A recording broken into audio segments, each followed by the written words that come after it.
Hi, and welcome to another episode of Home Coffee Brewing with April. As you can see, I'm actually standing in the April Roastery here in Copenhagen, but for this episode, I was in South Africa, specifically in Cape Town, because I was in Durban, another city in South Africa, hosting the April Brewers Cup, the first one ever in South Africa, which was quite exciting. And during that time, I visited John, that lives in Cape Town. And John is interesting because we actually met in the April store like quite a while ago.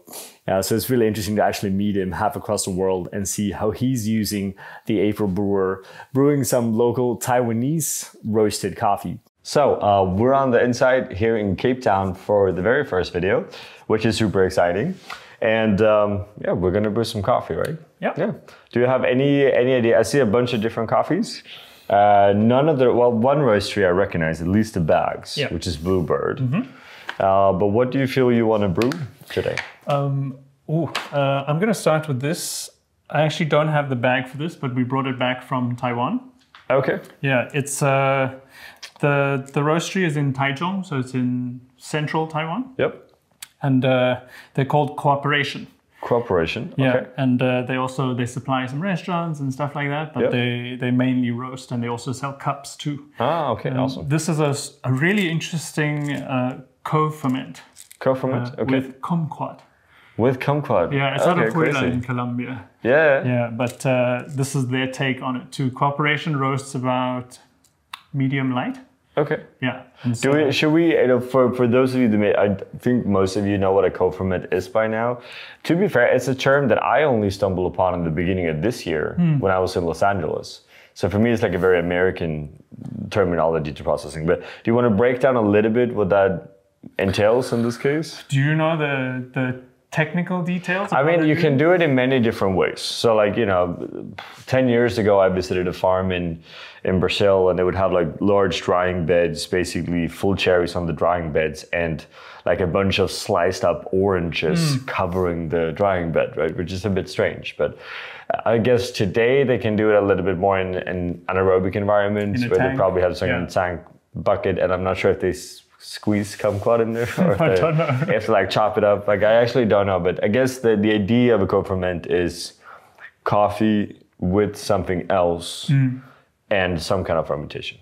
But I won't spoil it for you, but it doesn't taste like kumquat, and maybe that's the point. Yeah, but that's also, I think it's a good thing that you're saying that, because I think there's a misunderstanding in the coffee industry when it comes to co-ferment.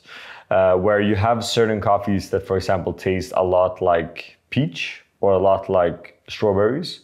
And those are then maybe pitched like a co-ferment. But putting, let's say, a fruit together with coffee doesn't make it taste like that fruit. So that's an infusion, which is a very different thing, right? So I think it's good that everyone kind of understands that. But cool, I'm excited. Do you know what varietal it is? I think it's Purple Couture. Okay. Cool. Yeah. Awesome. I think that's it. Yeah. And so I'm just going to go through my morning routine, basically. Walk through everything, and then I'm going to ask you a bunch of annoying questions. So let's start with water. Yeah. So I use reverse osmosis water in a little system under our sink, and I put them in jugs like this so I can mineralize them. Yep. This is GC water. It's a US company, but there's a supplier a coffee equipment supplier in Taiwan. In Taiwan, What is the supplier, if anyone wants to go? Oh, it's called Veti. Veti. Yep. Okay, so Veti in Taiwan has this. I have never seen this. Oh, there are lots. Which is really exciting. There are lots. They have the minerals here on the side. I think, here you go. Yep. So that's sodium bicarbonate, potassium bicarbonate, and calcium chloride. Okay. And then there are like two different options. Yeah, they have in the package. An A bottle and a B bottle that you're supposed to drip in that order. Otherwise, it crystallizes, outside. Huh. Yeah. Fancy. And then you give it a little shake. Yep. And that's it. The reason I do this is mainly to remove a variable from the brewing process. Yep. And it's an important variable. Oh, I'm 100%. And it ensures a bit more consistency. And then obviously, if you're able to make tasty coffee, then you also can make tasty coffee, right? Yeah. You know, we talked because we actually met in Copenhagen, right? So, which is funny. One of the conversations we had then was, what kind of water should I brew coffee with in Copenhagen? Because you guys were there for quite some time, right? Yeah. So water makes such a big difference, right? And I always say, unless you can do fancy stuff like this, then go to the local coffee shop and steal some water. That's usually a good way to do it, right? Do you have any, like, let's say, total TDS or something to reference here? Yeah, so they use the SCA standard of 150. Okay. I halved that, so this is about 70 or 75 or so. Okay, cool. Yeah. And what do you find in your own experience? What is then the difference, let's say, taste-wise or profile-wise on the cup from 150 to 70? I think 150 extracts a lot. Yep. And it can be oftentimes a little bit bitter. Okay. That might be down to my pouring technique or something else. Sure, yeah. But I think with somewhere between 50 and 70 is my comfort zone for that. So maybe it becomes a bit, let's say, cleaner, a little bit more defined. Yeah. I would definitely agree with that as well. I think whenever you're touching above 100, unless you have a very specific composition of minerals, it can be a little bit cloudy, I think. Yeah. Yeah, but otherwise, water in Cape Town is very soft. It's actually below, in terms of hardness, it's below 50. Okay. And the city of Cape Town puts out quarterly water quality reports. Yeah. And you can see what the TDS is. Okay. We have 2 supplies to this neighborhood. Yeah. And it's between around 30 and 70 TDS. Okay, interesting. So it's good, but obviously you have no control over the mineral composition of what's in the water. But would you be able to drink tap water here without any? Okay. Because I was just in Durban, also South Africa, but on the coast, and then you were not supposed to. Oh. And I think that water was pretty bad quality-wise, I want to say. You shouldn't definitely brew coffee with it, at least, right? But that's cool. So let's fill this up. Go for it. And so fellow kettle, okay, you have a black thing going on here when it comes to like scales and kettles? Because in Taiwan we have a white thing going on. Okay. So this is just an alternative. I hear you. So yeah, so if, I don't know if you've seen, but some people like to preheat their brewers on top of the kettle. Yep, I have seen that before. I have seen that. I won't do that today because it's a bit embarrassing. But why is it embarrassing? Well, because it's non-standard. Okay. Yeah, but I'll tell you, it works. Okay, awesome. It really does work. I think the thing with home brewing is that you don't have to worry about all of these standards, right? Yeah. That's my whole point, right? This is much easier to preheat if you did do that. But when you use V60s, some people, they wet the filter to make it stick. Yep. And they turn it around and put it on top like that. I broke one like that, so I stopped. Like upside down. It's very effective, but it slips off. It's very effective, but it slips off. Okay. Especially when the water comes to boil, it shakes a little bit. Some vibration. Fair enough. Yeah, sure. So it can come off. Yeah, and we're using Kalita 185. Yep. This is mainly an accessibility issue. Yeah, I mean, I've been in South Africa for 4 days now, and I think the amount of official complaints I've gotten regarding the April paper filter not being available is quite a few, and I intend to fix that. That's very good. Yeah, it's hard to ship things to South Africa. No, that's kind true. of. It's not so easy. That's but we will fix it. Yeah, everything here is we brought back from Taiwan. Yeah. Yeah, apart from this. Yeah. But yeah, and I mean this we carried from Copenhagen. Yep. From Copenhagen without breaking. Oh, we kept the box. It's very well packaged. Did you hear that? Officially, it's very well packaged. Yeah. So our glass things will not break. That's right. Important. So we will brew into that later. Very cool. You have a very sophisticated looking grinder. It's I mean, there's a backstory to this too because it's such a competitive market now. This is Acaia's Orbit grinder. That's what it is, of course. Yeah. And you can see the kind of shared design element with Weber Workshops because they have a partnership there. But of course, Weber doesn't sell their stuff. But sure. There's a little plate at the bottom that mentions them too because of the design. So it is Weber that is basically producing the grinder for them. You mean in terms of manufacturing? Yeah. No, I don't think so. No, okay. Yeah, but so it's like a developing process. The design, there was some partnership there, but they retail differently. Yeah. But Weber also makes their stuff, part of their stuff or most of their stuff in Taiwan too. Yeah, no, for sure. Yeah. Taiwan has really good everything is, you'd be surprised over what is made in Taiwan, at least through a Taiwan-owned factory. Then that can still be produced in various parts of the world, right? But like officially, that would be the thing. Yeah, so we picked this up when we were there. My goal really was just to find a 64 mil platform. Yeah. And that's it. But there's a lot on the market, so there were some secondary considerations. I needed it to work from 110 volts in Taiwan to 240 volts or 220 volts here. Yeah, sure. And not all grinders can do that. No, it's of course. either one or the other. Yeah. And also because it's not a cheap toy. So no. How much did you pay for that? This was $1,400 US. Also 14. Okay, so now it's not quite optional, and like there's a few more expensive ones, but it's still like quite high. Yeah, I did consider optional, and but they make them in China. Also, very good quality CNC stuff. For sure. But difficult to reach if you ever have a customer service issue, because you would have to package it and send it back. But fair point. Yeah, I did do that once or twice with this, but it was very easy because they're in Taipei. Of course, yeah. The manufacturing's there, and Acaia has a Taipei office. Yeah. They're very responsive, and so also nice to know that Acaia. Did they fix the scales as quickly? I never sent one back. Actually. No, you never had any. Okay, But you should try. I mean, I had a fair share of issues with Acaia scales over the years, for sure. So, I haven't had issues with stalling with this one. Yeah. But I have this little screen as a kind of backup emergency.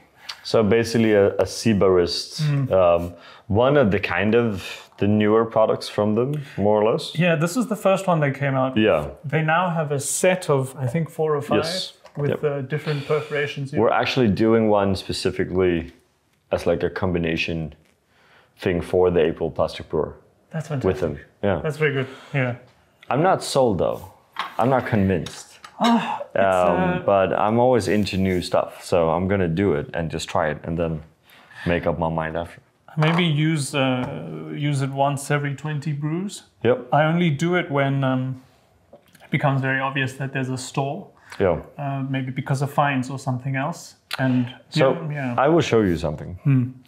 And I'm not going to explain this in the 100% the correct way of explaining it. But what people don't think about is when you produce paper filter, I think a lot of people think that paper filters are produced one by one. And that's not how paper filters are produced. Paper filters are at least produced with a minimum of 10 or 5 in a stack. So that means that your paper mass and the folding of that paper will never be consistent. So if you want to hack your paper filters, then basically, in theory, this doesn't work all the time. But if you take a full pack of paper filters, I think Kalita has 100. Yeah, like that, right? Yep. All right, perfect. A plus 50. Basically, you can count and you can take every 5th or every 10th paper filter. They will be the most uniform in relationship to each other, right? So when we compete, what you want to do is you want to take a micro scale and you want to weigh every single paper filter you're using. And if you weigh through this box of paper filters, you're going to see quite a clear difference. And then eventually you're going to see that the ones that are actually stalling more or are more prone to stalling has a different weight than the ones that doesn't. So it might not be the coffee. It's not always the coffee. It could be the coffee, it could be your pouring, it could be your grinder, could also be your paper filter, which is why we ended up actually doing our own paper filters, because I spent so much time with it that I realized that that was actually the case. Yeah. All right. So the Acaia comes with an optional I kind of wondered what that is, because that looks like a Star Trek movie. Yeah, this is their OG one. They have a smaller one now, because they came out with different colors too. I think they have a black one and a white one. Ah, okay. Yeah, I mean the grinder itself. Sure. And so they made additional deionizers that are small, about half the size. Yeah, cool though. 2/3 the size. This was not really necessary in Taiwan because it's quite humid there. Yep. But it's much drier here, and it does come in handy if you don't want to spritz, do sprays. Yeah. Okay. Spraying can also cause the beans to get stuck in the chamber, in the chute. Yeah, it can be a little bit sticky. That's true. Yeah, exactly that. So yeah, this is to roughly 800 microns average, I suppose. That's based on your recommendation for 20 grams. For 20 grams, yeah, okay. Which makes sense. Yeah, for sure. Yeah. And what would you say for people that haven't used this grinder so much? Is it a lot of fines, not so much fines? Let's say you compare with maybe an EK or a Comandante. Yeah, I think the fines on this are quite well managed, but it maybe also depends on what burrs you have in. Yeah, sure. It comes standard with the Maser 33M burrs. These are the SSPMP burrs. Yeah, you can buy that as an option or fit one in yourself. That's what I did. The standard is Maser burrs, okay, which you should not be brewing filter coffee on. I would say just in general. Okay, cool. Yeah, and so fortunately it's quite easy to do burr swaps. Yeah, for sure. Just unscrew these. But are you one of those that goes like, okay, it's okay that I just put $1,400 on a grinder and now I'm going to buy a burr set for, I don't know, $200, $100. Is that okay? Or don't you kind of want the manufacturer to... Oh, they do offer that option, but it's at an additional cost. Fair enough, yeah. Yeah, sure. And but I think when it comes to buying stuff like this, there's kind of a sunk cost concept there. Yeah. When you buy something that costs so much, sure, an additional, I think it was $100 or $120. In Taiwan, it's cheap because you get them directly. Oh, sure, yeah, true. And so it doesn't seem that much. Yeah. But that's a very good question, and one that probably we should ask I'm all for it in the sense that we all know the burrs has a massive impact, right? So of course it's fun to change burrs, right? But when you kind of make up the cost, some people would have 4 or 5 burr sets for it, and then you go, that's the same cost as the grinder. I just think it's interesting. And I think a lot of people do go down that route when you have a simpler and a more affordable 64 mil kind of carrier. It's just the platform, and as long as the motor's strong enough, they can probably get 2 or 3 of those. For sure. Yeah, it's pretty cool. All right, so let's go for it.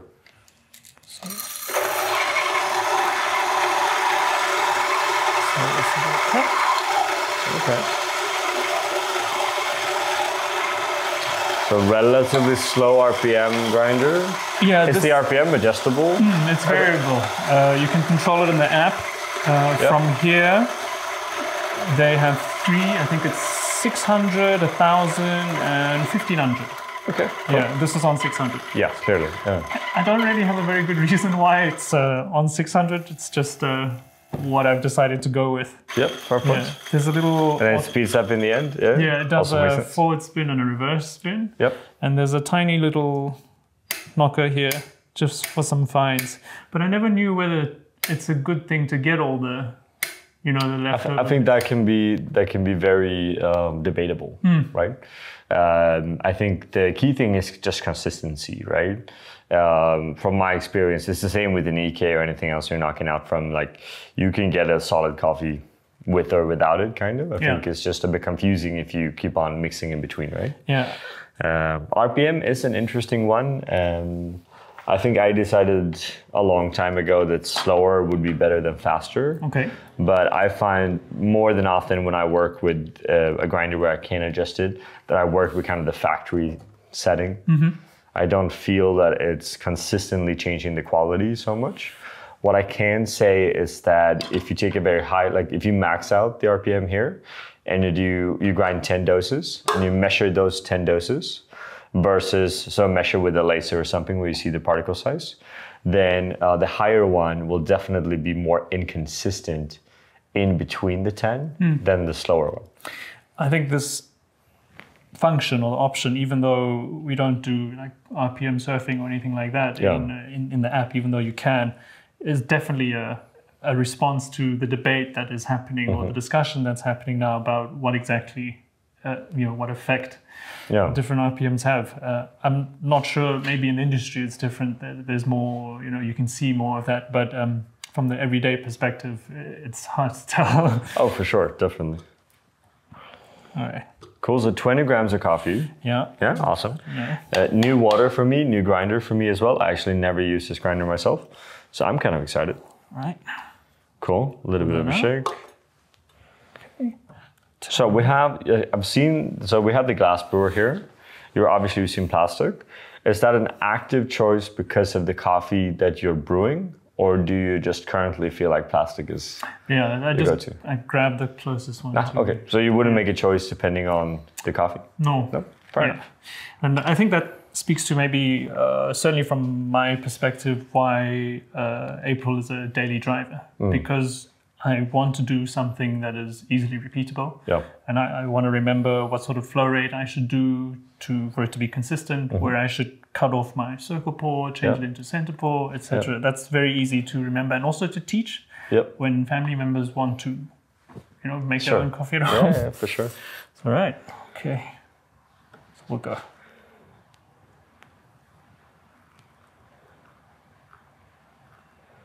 Cool, so we're starting with the circle pour, pretty much, moving into a center pour, 100 gram total pour, and water temperature 92 degrees Celsius. Yeah. Ish. Yeah. Yeah. Do you run a consistent temperature throughout the brew, or do you change temperatures? No, I keep it there, or I let it slowly. Sure. Yeah. So basically, there's a decrease, like a natural decrease happening now, right? It is a bit lower because of the roast. Yep. Because of that kind of medium light. So I did lower a bit. So you would say they're a bit more, let's say, developed? Yeah. Yep. Okay. Yeah. How would you benchmark? Like, one thing we haven't talked about is, let's say, the South African coffee scene versus then maybe, the Taiwan or European we just met in Copenhagen, right? Yeah. What would you kind of say is the characteristics for specialty coffee here in Cape Town? I think the specialty coffee industry in Cape Town is quite new, still up and coming, very young, and that also means maybe a lot of room for experimentation and in terms of business models and also what type of coffee they sell and bring in. But in Taiwan, I think there's a lot of influence from Japan. Where there is, a lot of light roast, and Taiwan brings in a lot of high quality beans from around the world, and that's something they're quite proud of. And the coffee culture there, kind of like in Europe, I suppose, but definitely like in Japan, is very much a desirable thing to do at the weekend, etc. Yeah, sure. Here, specialty coffee, not so sure, but certainly coffee, the association is, I think, more functional. Yeah. In the mornings and maybe late afternoon too. Yeah, sure. Yeah. One observation I made, I've only been here for a few days, but getting a pour over in a coffee shop in Durban, very difficult. Here in Cape Town, it seems easier, maybe. Yeah. But I assume it's a pretty rare thing that a customer would actually go and order like a pour over. I think because it takes time and you have to want to wait. And there's no, you have to enjoy the taste of the coffee itself. And there's no, dairy or anything like that would defeat the point, right? Yeah, sure. Yeah, and so, that's patience and also like that. Yeah. So now we talk too much, but if you want to just break down the pouring here, so it's basically a classic 2300, 100, 100, 100.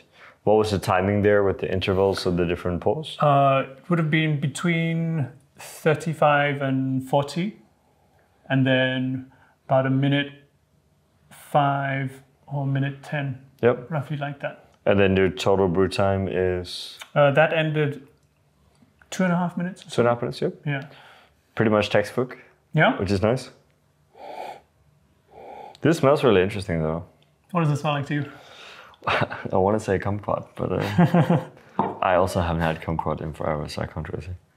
The thing is, it's very perfumey. Yeah. It's very citrusy, but on a much, let's say, sweeter side. So like, let's say Mandarin vibes more than anything else, maybe. Then that would be in the same family. Yeah. I mean, I'm definitely leaning towards you don't have that yellow lemon vibe or limey. It's definitely like sweet citrus, but it's fresh sweet citrus. Like it's not candied, it's not dried, it's like quite fresh. Definitely stone fruity. Very perfumey in like the overall sensation. Yeah, I think the tasting notes are sago and coconut. What was the first one? Sago. Okay. It's sugar, right? Yeah. No, We're trying to get help here from. Yeah, you're allowed to speak. Yeah, for sure. It's rice pudding. Oh. It's rice pudding. Yeah. Is the flavor description of this coffee rice pudding? Are you serious? It's an Asian dessert specifically called sago. Huh. Yeah. That's amazing. I'm sure we can Google a photo of that and show someone. To be fair, I never had a flavor note in a coffee that is a rice pudding, but that's actually really cool. It smells kind of buttery too. No, for sure. Yeah, and it's like, it's buttery. just very, it's interesting actually. Like I'm not sure I've had a coffee that smells like this before. It kind of throws me off a bit.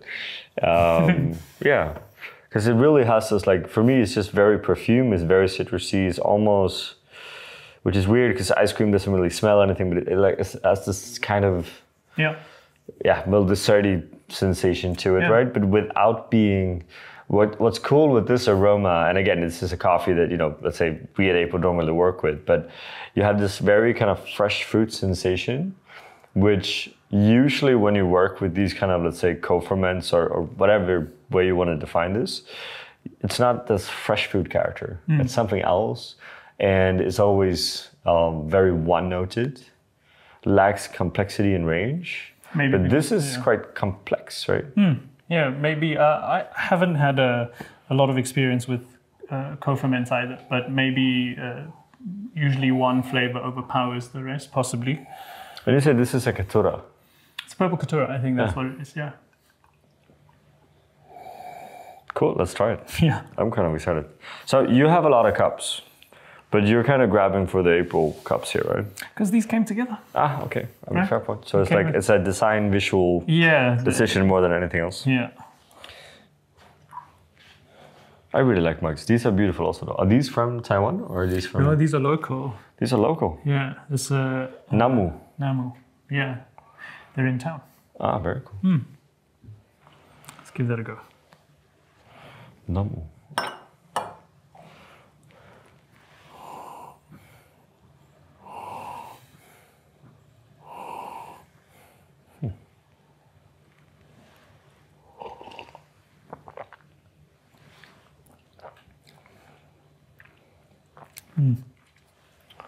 What do you think? I'm gonna avoid trying to put words in your mouth.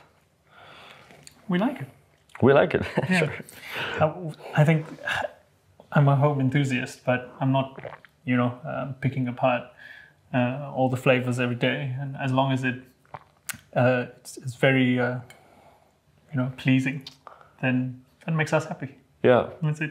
I think it's the simple coffee kind of principles. Do you think this is a simple coffee? But the principle of what you like. Yeah, sure. Yeah. So first of all, let's say, I never also tried this roastery as well, which is always interesting. You said light medium. I think that makes sense. That there's a little bit more, let's say, development to it, but in a positive way, not in a negative way. Yeah. I believe it's a frozen coffee as well. Yeah, it was. But you can see the roast level. Yeah, so that's a pretty light roasted coffee. Yeah, I couldn't give you the actual wide range of sorting there. Yeah. Okay. So definitely looks like a Caturra-ish. Yeah, and frozen because it was roasted in May when we were still in Taiwan, and we did a whole cold chain to bring it back here. We kept it in a freezer bag. It doesn't really work in luggage, but but it's a fair attempt, though. Yeah. Yeah, and then we pop it in the freezer so we can bring it out on special occasions. And this doesn't taste. Was it coconut in the description as well? Yeah. So that's very clear now. Yeah. It wasn't so clear in the hot temp, but like now when it got mid range, it was like, okay, that's coconut. Yeah. But you have all of the citrus as well. That's very obvious on the nose. I Yeah, think, yeah, which is also really, but again, not lemon. It's like kumquat or mandarin. yeah, the citrus family. Yeah, in the nicest kind of way, right? Because really good citrus has this, amazing florality to it, right? Which you have here as well. Let's say if I competed with this coffee, I wouldn't say floral because it's too undefined. But it has this really kind of pleasant complexity that comes with it, right?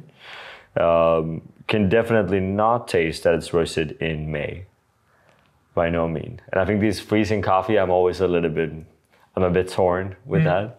I get it, but I don't get it, and I don't always think it tastes so good. But I think this doesn't taste like it's been frozen. Yeah, 2 months. Yeah. So. Which is really cool, actually.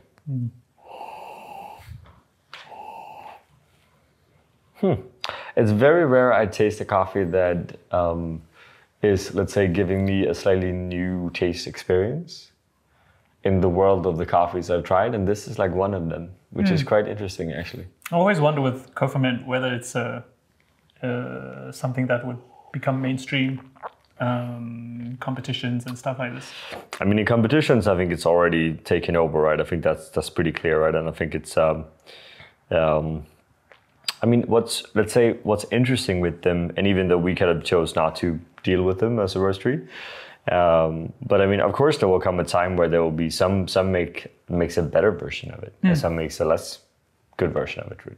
I think this is definitely a more interesting version of it than other versions, right? To be like democratic or diplomatic in a way, right?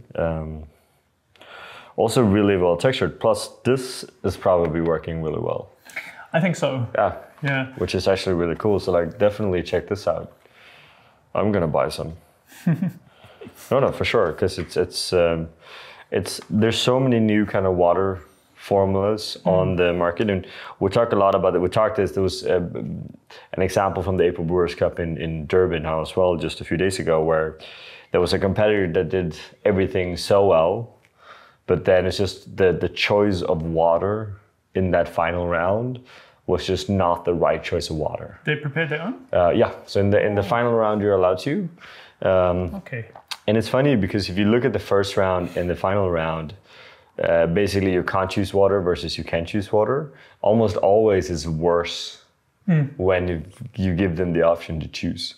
Because so often when you work with these different water minerals, you can taste it so clearly. Right.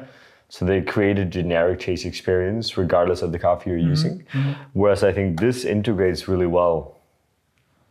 And the water isn't interfering with the taste. It's just really kind of showcasing the coffee. There are so many different takes on these kind of droplet styles.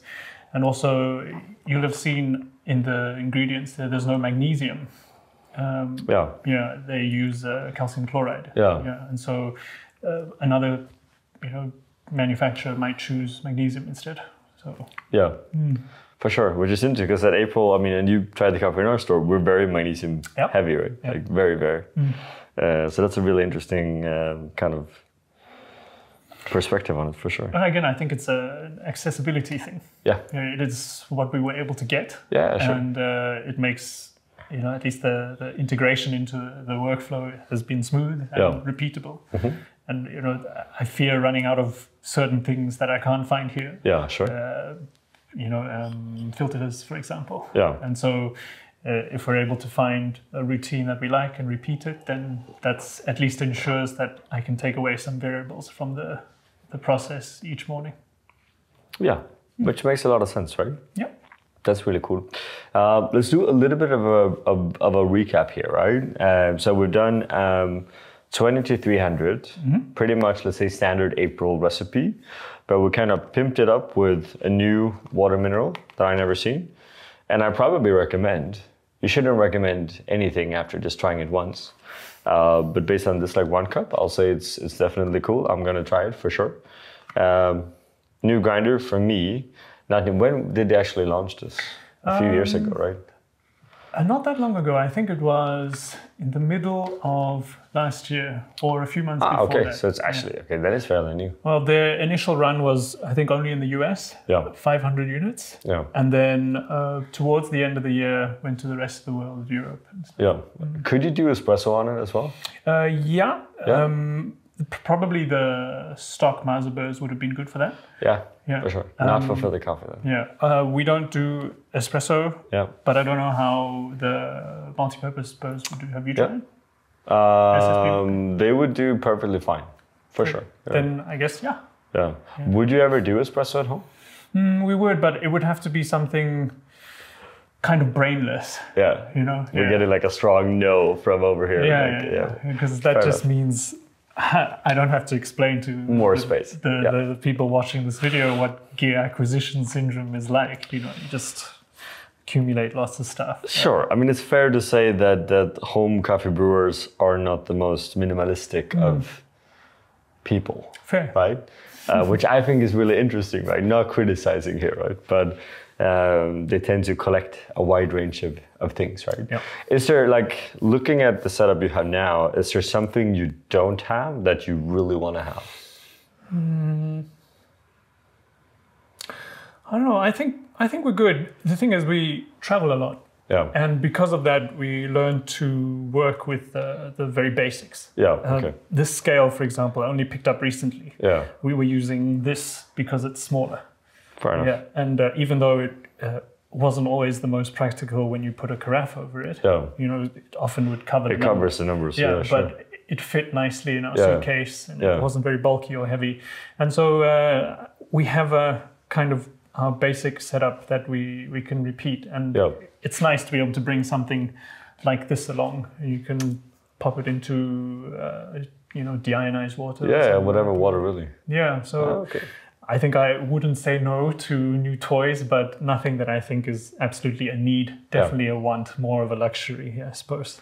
Yeah, for sure, definitely. Which I think makes sense when you have a really solid setup. I mean, it's down to that coffee you're using, right? The raw material. So it's more exploring, like, you know, more and better coffees. Before we kind of let go here, is there any like South African roastery you would recommend? I mean, there's a lot of people watching that are not really tuned in with what's happening.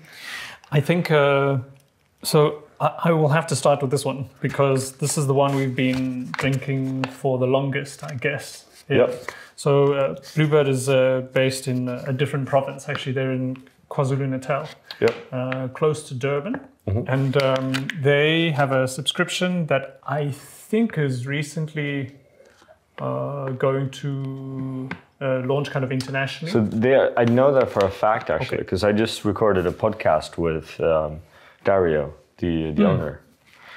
He did tell me that. Yeah. Yeah, and so before that, it was a national thing, and we tend to buy locally.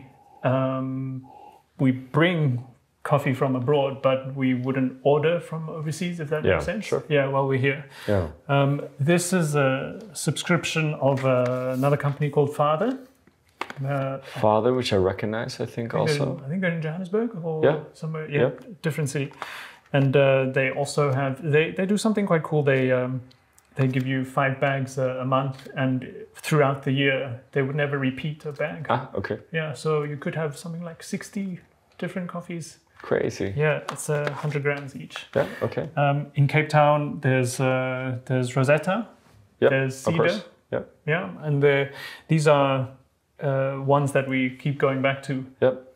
I guess because there are more cafes and more roasteries, but because it's a very new scene, I suppose. New is relative, but maybe, last decade or so. And when you like what you like, you keep going back there. Yeah. No, for sure. I think it's because South Africa is also located where it is located. I think it's a lot of people that maybe don't get the opportunity to experience it, taste the coffees. And after being here for a while now, it's actually a really interesting kind of dynamic coffee scene, I think. So I definitely recommend all of you to kind of check it out, especially the roasteries that are starting to ship internationally. Make sure you get some coffee from them for sure. It's actually really good, I think. And it's like an interesting perspective to it, because I think because South Africa is so far away, they're less kind of colored by the rest of us. So I see like an opportunity to crave out or carve out something a little bit different from the rest of the industry, which I think is very interesting. A lot of potential, very promising. Yeah, absolutely. We love it. Cool. I think that's a good place to kind of wrap it up. Thank you for having us. It's been really cool to be here. And thank you all of you for watching as per always. I'm sure you have a lot of questions, a lot of thoughts. As always, just comment below. We checked out at least a few new things which we haven't shown in these videos before. So make sure you tune in on all of that as well. Subscribe, share, Patreon, you know the drill pretty much. With that, we just want to say thank you again and wish you all a good day. We want to give a special thank you to all of our Patreon supporters. It's because of you that we are able to continue to make these videos. And we want you all to feel free to always come with suggestions and ideas on the content that you want to see, because we are doing this for you and because of you. Thank you from all of us here at April.